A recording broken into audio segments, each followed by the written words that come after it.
नमस्कार मंडळी, गावाकडची चव ह्या यूट्यूब चॅनलवरती आणि फेसबुक पेजवरती तुमचं सगळ्यांचं मनापासून स्वागत आहे. आज का नाही आपण साध्या आणि सोप्या पद्धतीने का नाही इडलिंबाचं लोणचं बनवणार. तर का नाही दुसऱ्यांच्या म्हणजे शेजाऱ्यांच्या रानात कामाला गेलेली होती आणि त्यांच्या बांधाला झाड होतं, म्हणून मग मी ना ही अशी इडलिंब का नाही 3 तोडून आणली आणि आपल्याला ह्याचं का नाही मस्त असं मसाले लोणचं बनवायचे.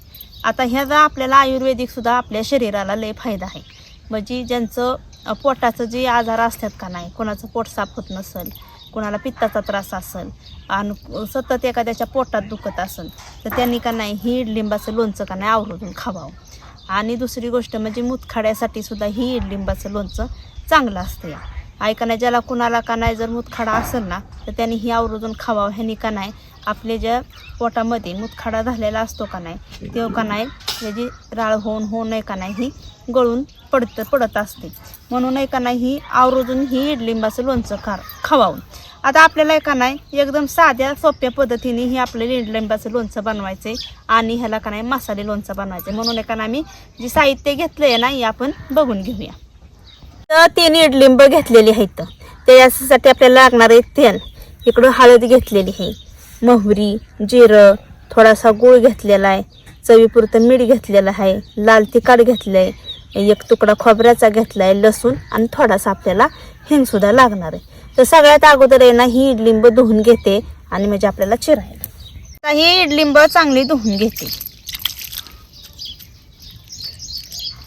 ही आपल्या साध्या देवलिंबासारखीच लिंब असतात, पण ही वाईट जरा मोठी असतात.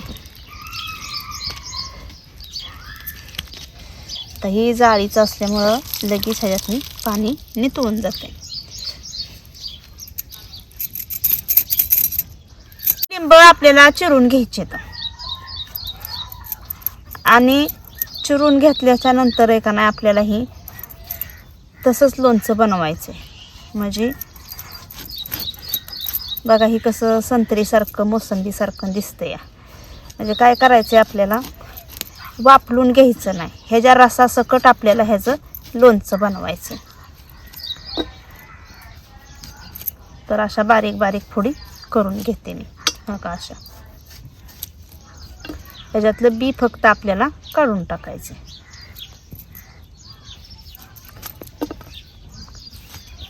त्या आणि लय पण बारीक फोडी करायच्या नाहीत आपल्याला, असं मध्यम ह्याच्या करायच्या तर फोडी. आणि जर अशी बी जर असेल ना तर बी फक्त आपल्याला काढून टाकून द्यायची.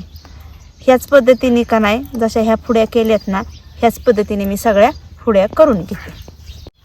लिंबू आपलं चांगलं चिरून झालेले आहे. ह्याच्यातला रससुद्धा बघा किती लिंबातला झाला आहे साईडला. आता कोण म्हणतं रस त्याच्यातला काढून लिंबाचं लोणचं बनवायचं, पण तसं आपल्याला करायचं नाही. ह्याचा रस फक्त नितळत ठेवायचा आणि का नाही जेवढा लिंबात रस असेल का नाही एवढं लिंब चवदार लागतं. आता इकडं मी चूल पेटलेली आहे, तोपर्यंत कढई तापाय ठेवते. कढई तापाय ठेवलेली तोपर्यंत इकडे लसूण खोबरं टिचून घेते. एक तुकडा खोबऱ्याचा घेतलेला आहे आणि लसूण चांगलं आपल्याला बारीक टिचून घ्यायचे.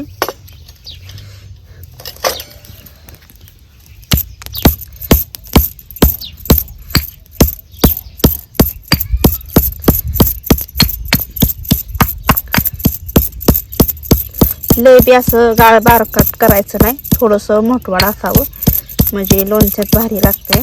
सगळं असं टिचून घेते. चांगलं असं मोठवाड लसूण खोबरं टिचून घेतलेले, जास्त बारीक पण नाही आणि मोठं पण नाही. तापलेले आहे. आता त्यात घालायचे आपल्याला तेल. लोणच्याला लय तेल लागत नाही, कमी तेलातच चांगलं असं लोणचं होतं या. आता ह्याच्यात टाकायची आपल्याला चमचाभर मोहरी. तेल गरम चांगलं झालेलं आहे. चमचाभर जिरं टाकायचं. चांगलं ती हुमानलं की टिचून घेतलेलं लसूण खोबरं घालायचं ह्याच्यात.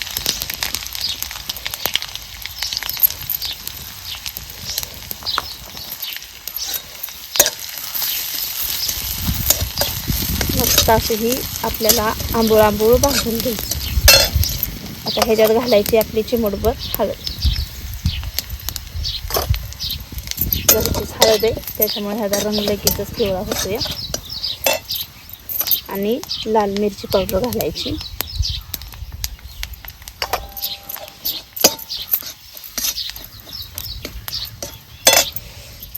आता हे आपल्याला काय चिरून घेतलेली लिंब ह्याच्यात टाकायचं.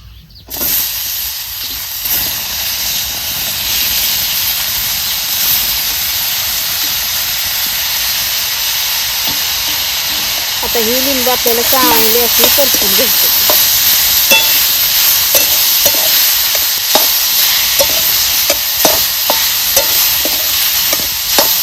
एकदम साध्या पद्धतीत करायची.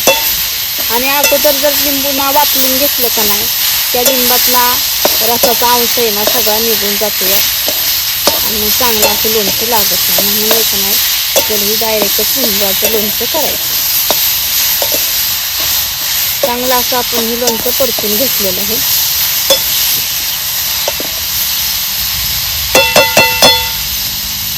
आता ह्याच्यात आपल्याला टाकायचं आहे चवीपुरतं मीठ.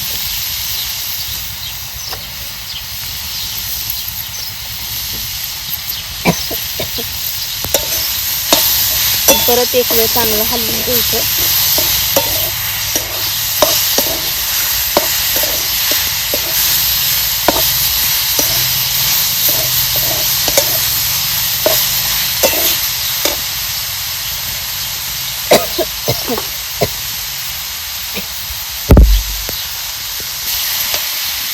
मस्त असं हे लिंबाचं लोणचं आपलं बघा परतून झालेलं आहे. एकदम छान असं दिसतंय. हे आता आपण ही चिरून घेतलेला गुळ आहे ना ही गुळ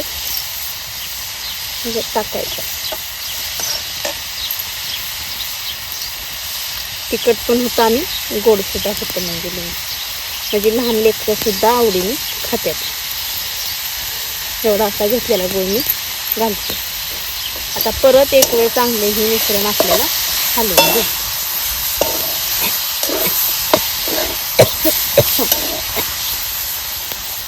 आता मिठामुळं आणि गुळामुळं ह्या लिंबाला का नाही पाणी सुटलेलं आहे. आता ह्याच्यावरती आपल्याला ठेवायचं आहे झाकण. आता जाळ बघा चुलीचा मी सगळा बंद करणार आहे. नुसत्या इस्त्यावरती का नाही हे आपल्याला वापरून घ्यायचं. आता त्याच्यावरती ठेवते झाकण.